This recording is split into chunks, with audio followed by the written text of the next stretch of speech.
Dear students, आज हम चर्चा करेंगे अंतर्राष्ट्रीय राजनीति में समसामयिक प्रवृत्तियां एवं मुद्दे।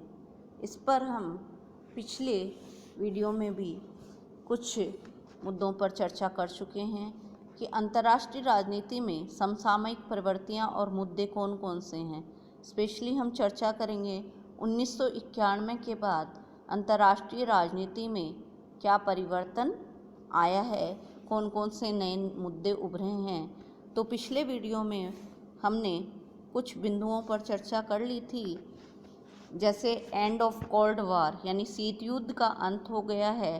द्वितीय विश्व युद्ध के दौरान जो शीत युद्ध चल रहा था संयुक्त राज्य अमेरिका और सोवियत संघ के पिछलग्गू देशों के बीच, वो वैचारिक संघर्ष समाप्त हो चुका है और अब शीत युद्ध बिल्कुल समाप्त हो चुका है और जो सारा विश्व है वो एक ही विचारधारा यानी पूंजीवाद और लोकतंत्र की ओर आगे बढ़ चला है। जो विश्व द्वितीय विश्व युद्ध के बाद एक ध्रुवीय विश्व स्थापित हो गया था, जिसमें अमेरिका ही एकमात्र महाशक्ति या महानायक बचा था, वो एक ध्रुवीय विश्व भी वर्तमान में बहुध्रुवीय विश्व की ओर अग्रसर हो रहा है।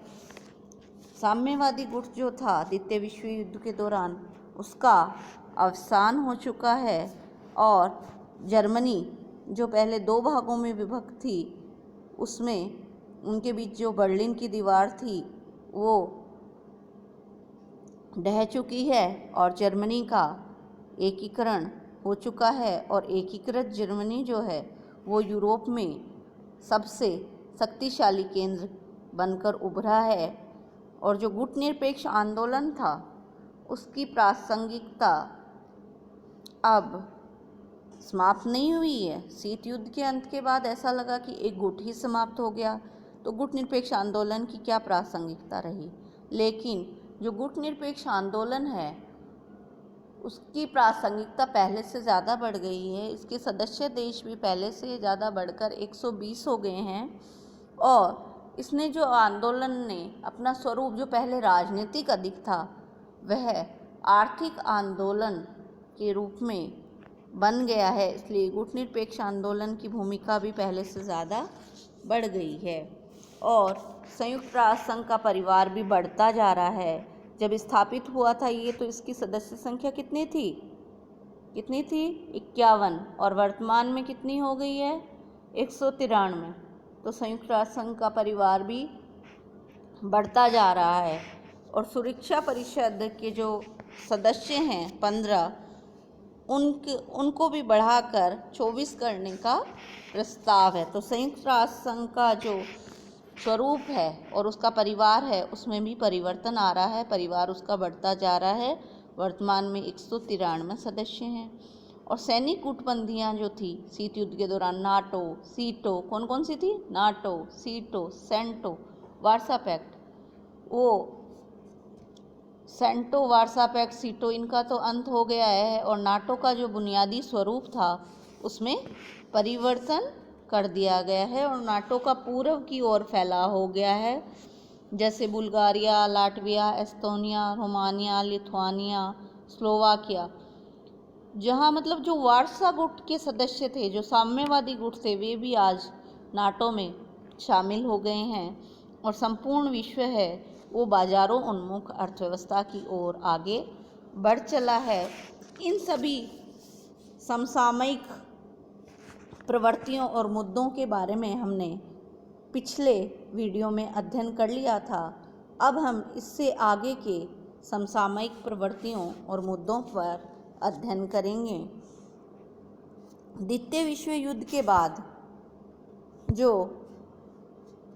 यूरोप था वो एक विभाजित यूरोप था और वो कई ढंग से विभाजित हो गया था, जैसे पूर्वी और पश्चिमी यूरोप, पूंजीवादी और साम्यवादी यूरोप, पूर्वी और पश्चिमी जर्मनी, नाटो और वार्सा पैक्ट देश, अमेरिकी समर्थक और सोवियत पिछलग्गू राष्ट्र। इस प्रकार यूरोप जो है वो कई भागों में कई ढंग से विभाजित हो गया था और ये कृत्रिम विभाजन अब समाप्त हो गया है।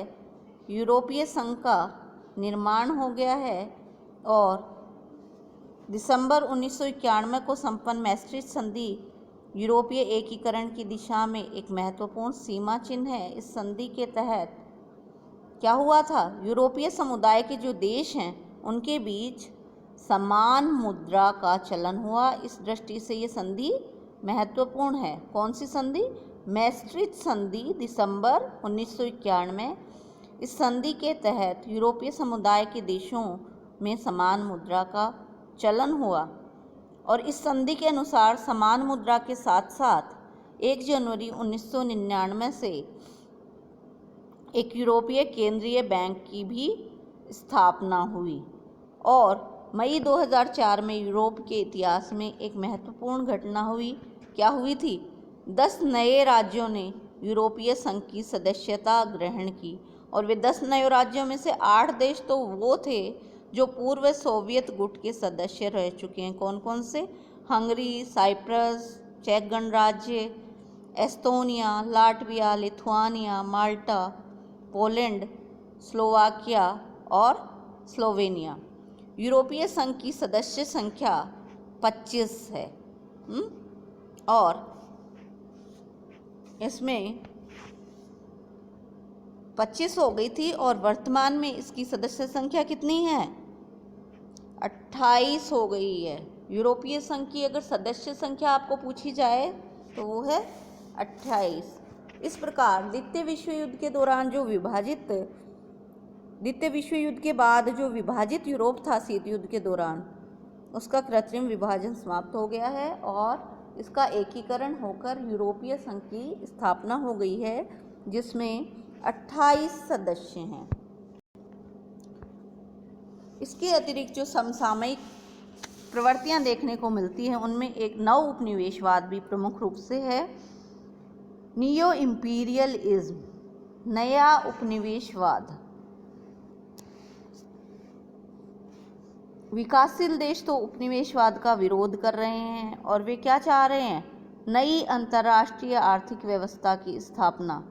लेकिन जो गेट समझौता हुआ था उसमें जो आर्थर डुंकेल के प्रस्ताव थे उनसे नव उपनिवेशवाद का खतरा ज़्यादा बढ़ गया है। ये गेट समझौता ये नव उपनिवेशवाद का ही प्रतीक है और ये विकासशील देशों पर ऐसी नीतियां थोपने लगा है कि वे अपने विकास उद्देश्यों को प्राप्त करने में असमर्थ होते जा रहे हैं।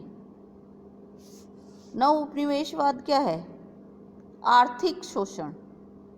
जो पहले साम्राज्यवाद था उसमें तो राजनीतिक शोषण, और अब जो नव उपनिवेशवाद बना है उसमें आर्थिक शोषण हो रहा है। जो गेट समझौता है वो नव उपनिवेशवाद का ही प्रतीक है।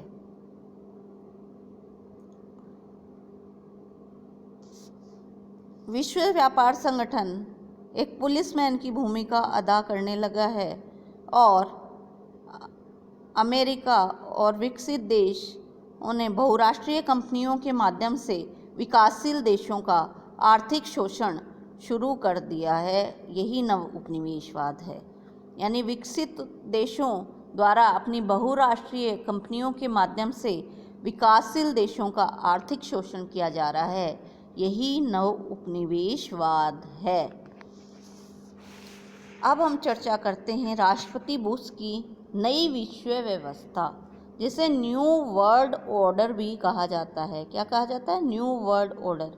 खाड़ी युद्ध की जब समाप्ति हुई थी उसके बाद में राष्ट्रपति बुश ने नई विश्व व्यवस्था के निर्माण की बात कही थी। नई विश्व व्यवस्था का अर्थ क्या है? नई विश्व व्यवस्था का अर्थ है जो संयुक्त राष्ट्र संघ है, यूएनओ, पूरे विश्व की जो संस्था है सुरक्षा और शांति के लिए, उस पर तथा विश्व बैंक और अंतर्राष्ट्रीय मुद्रा कोष जैसी संस्थाओं पे अमेरिकी वर्चस्व स्थापित करना और अणु अप्रसार संधि पर फ्रांस, चीन और भारत जैसे देशों को हस्ताक्षर करने के लिए बाध्य करना। पश्चिमी एशिया की समस्या का समाधान अमेरिकी दादागिरी से करना। भारत को रॉकेट टेक्नोलॉजी देने की मंशा रखने वाले रूस को धमकी देना। इस प्रकार नई विश्व व्यवस्था क्या हो गई? एक तरीके से अमेरिकी वर्चस्व स्थापित करना, अमेरिका की हेजेमोनी को स्थापित करना पूरे विश्व पर। राष्ट्रपति बुश ऐसी विश्व व्यवस्था का निर्माण करने की मंशा रखते थे और अमेरिका ऐसी ही मंशा पर आगे भी बढ़ रहा है। अमेरिका समूचे विश्व को आर्थिक सुधारों के नाम पर पूंजीवादी विकास मार्ग पर धकेलने का मानस बना चुका है और अमेरिकी नीतियों का विरोध करने वाले राष्ट्रों को आर्थिक और वित्तीय कठिनाइयां झेलने के लिए तैयार रहना पड़ता है। तो अमेरिका पूरे विश्व में अपने आप को एक महानायक स्थापित करने में लगा हुआ है और वो विश्व को आर्थिक सुधारों के नाम पर पूंजीवादी विकास मार्ग पर धकेलने का प्रयास कर रहा है और अपनी हेजेमोनी यानी अपना वर्चस्व पूरे विश्व पर स्थापित करने के लिए प्रयासरत है। इसके अतिरिक्त यूरोप में विघटन की प्रवृत्ति देखने में आई है। पिछले वर्षों के दौरान भूतपूर्व सोवियत संघ और पूर्वी यूरोप के देशों में साम्यवाद की समाप्ति और उदारीकरण एवं लोकतंत्रीकरण की प्रवृत्ति को बढ़ावा मिला है। क्या हुआ है? साम्यवाद की पूर्वी यूरोप के देशों में साम्यवाद की समाप्ति हुई है और उदारीकरण और लोकतंत्रीकरण यानी उदारवाद और लोकतंत्र के मार्ग पर सोवियत संघ या पूर्वी यूरोप के देश आगे बढ़ने लगे हैं। सोवियत संघ क्या टूटकर स्वतंत्र राष्ट्रों के रूप में विभाजित हो गया। सोवियत संघ अनेक राष्ट्रों के रूप में विभाजित हो गया। पहले सोवियत संघ था और अब फिर उसके कई राष्ट्र बन गए टूटकर। और दूसरा देश यूगोस्लाविया है जो पहले एक मजबूत राष्ट्र था और विश्वव्यापी गुटनिरपेक्ष आंदोलन का अगुवा था, लेकिन अब वो भी Croatia, Slovenia, Bosnia Herzegovina, Macedonia, Yugoslavia यानी सर्बिया, मॉन्टेनेग्रो आदि छोटे राज्यों में विभक्त हो गया है। तो दो बड़े बड़े यूरोप में जो संघ थे, सोवियत संघ और यूगोस्लाविया जैसे मजबूत राष्ट्र, वो अनेक राष्ट्रों में विभक्त हो गए हैं। चेकोस्लोवाकिया का भी विभाजन हो गया है। तो इस प्रकार यूरोप में विघटन की प्रवृत्ति देखने को मिली है नई अंतर्राष्ट्रीय प्रवृत्तियों में। और अंतर्राष्ट्रीय विश्व राजनीति या अंतर्राष्ट्रीय राजनीति में नए नए संगठनों का आविर्भाव हुआ है। जैसे शीत युद्ध की राजनीति के दौरान कौन कौन से संगठन थे? नाटो, सीटो, सेंटो, वार्सा पैक्ट, ये सैनिक संगठन थे। और अब वर्तमान अंतर्राष्ट्रीय राजनीति में नए नए सहयोग के नए नए संगठनों का निर्माण हुआ है। सहयोग के नए नए संगठन जैसे SAARC, ASEAN, group 8, group 15, group 24, NAFTA, APEC, BIMSTEC. BIMSTEC किन किन का संगठन है? बांग्लादेश, भारत, श्रीलंका, थाईलैंड, म्यांमार, भूटान और नेपाल द्वारा निर्मित क्षेत्रीय सहयोग समूह। इसके अतिरिक्त D8 है, G20 है, ये सारे सहयोग के संगठन हैं, क्षेत्रीय सहयोग संगठन कहलाते हैं ये। तो ये आपस में सहयोग के लिए बने हैं। सहयोग किन क्षेत्रों में? जैसे आर्थिक, राजनीतिक, सांस्कृतिक, वैज्ञानिक, सामाजिक। तो जो पहले जो शीत युद्ध के दौरान जो सैनिक संगठन थे, नाटो, सीटो, सेंटो, वार्सा पैक्ट, उनका स्थान वो अब या तो समाप्त हो गए हैं या उनका स्वरूप परिवर्तन हो गया है। उनका स्थान नाफ्टा, साफ्टा जैसे आर्थिक स्वरूप के जो संगठन हैं उन्होंने ले लिया है। और ये सभी क्षेत्रीय सहयोग के संगठन आर्थिक विकास, सामाजिक विकास, सांस्कृतिक विकास और सहयोग के लिए प्रयासरत हैं। इसके अतिरिक्त दक्षिण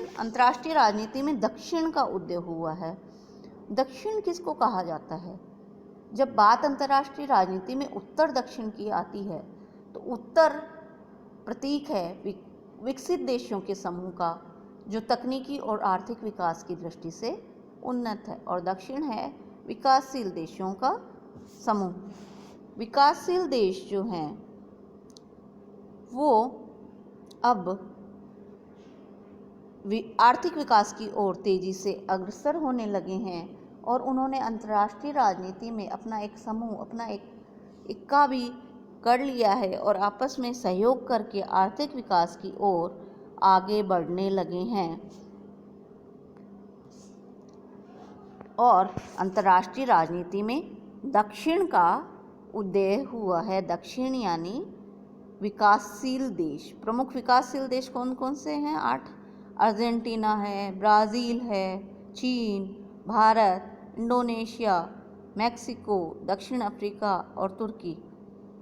ये जो 8 प्रमुख विकासशील देश हैं, इनका कुल सकल घरेलू उत्पाद अब अमेरिका के सकल घरेलू उत्पाद के बराबर हो चुका है। इसके अतिरिक्त अंतर्राष्ट्रीय राजनीति की नवीन प्रवृत्तियों में यूरोप में आतंकवाद भी देखने को मिलता है।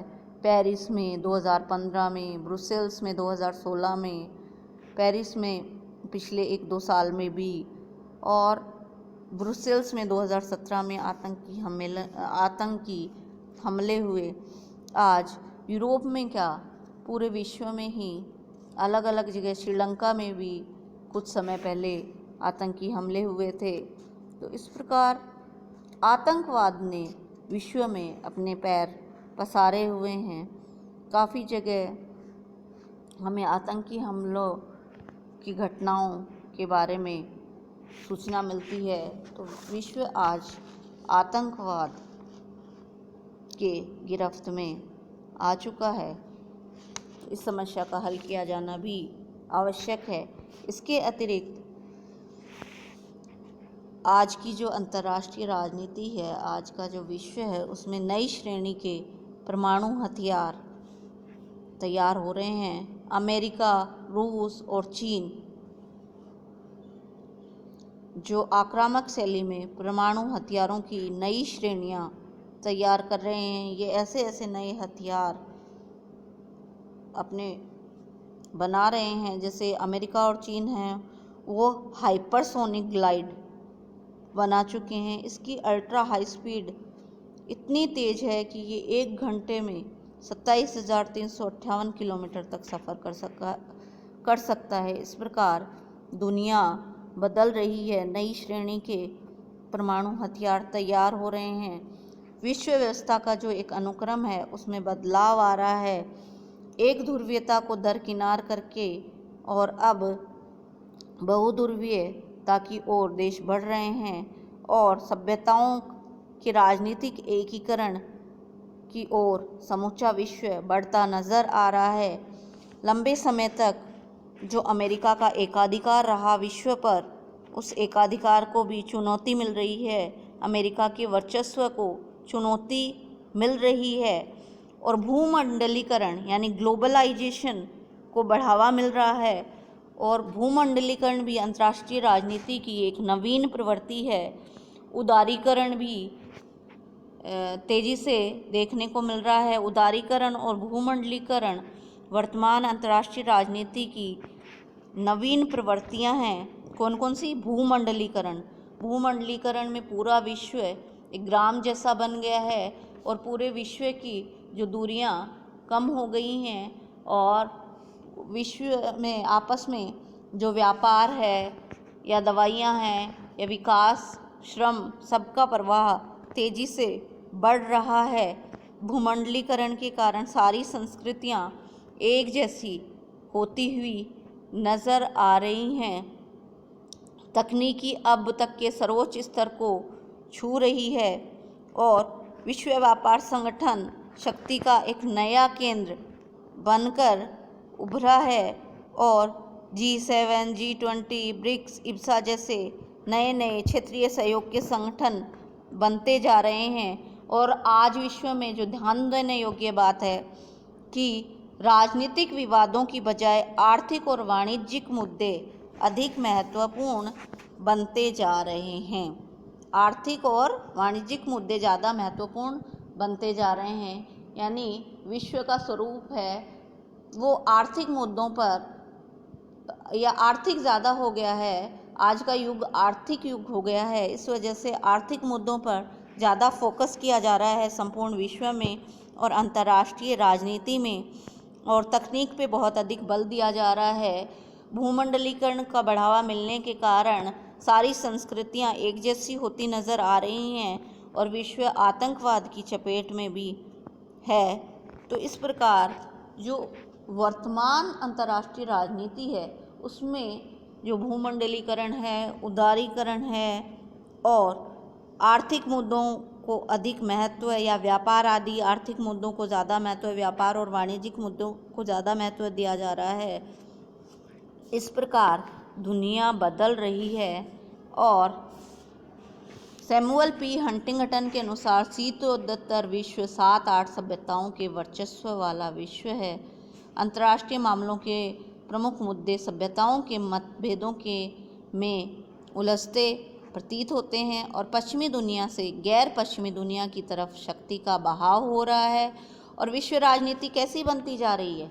विश्व राजनीति बहुध्रुवीय, जिसमें शक्ति के बहुत सारे ध्रुव हैं, एकमात्र अमेरिका ध्रुव नहीं है, या अमेरिका और सोवियत संघ जो द्वितीय विश्व युद्ध के टाइम 2 ध्रुव थे, 2 ध्रुव नहीं है, एक ध्रुवीय भी नहीं है, बल्कि विश्व राजनीति कैसी बन रही है? बहुध्रुवीय और बहुसांस्कृतिक बनती जा रही है। और विश्व राजनीति सांस्कृतिक आधार पर पुनर्गठित हो रही है। सैमुअल पी हंटिंगटन कहते हैं हम सभ्यताओं के टकराव की ओर बढ़ रहे हैं और अंतर्राष्ट्रीय राजनीति में आतंकवाद, दक्षिण चीन सागर विवाद, तेल के दाम बढ़ना, ये अंतर्राष्ट्रीय राजनीति के ताज़ा विस्फोटक मुद्दे हैं। साइबर अपराधों की बढ़ती संख्या, ये भी ताज़ा मुद्दे हैं जिनसे सभी देश चिंतित हैं। आज विश्व राजनीति बहुध्रुवीय और बहुसांस्कृतिक बनती जा रही है। हम सभ्यताओं के टकराव की ओर बढ़ रहे हैं, आतंकवाद और साइबर अपराध बढ़ते जा रहे हैं, ये सब चिंता के विषय हैं।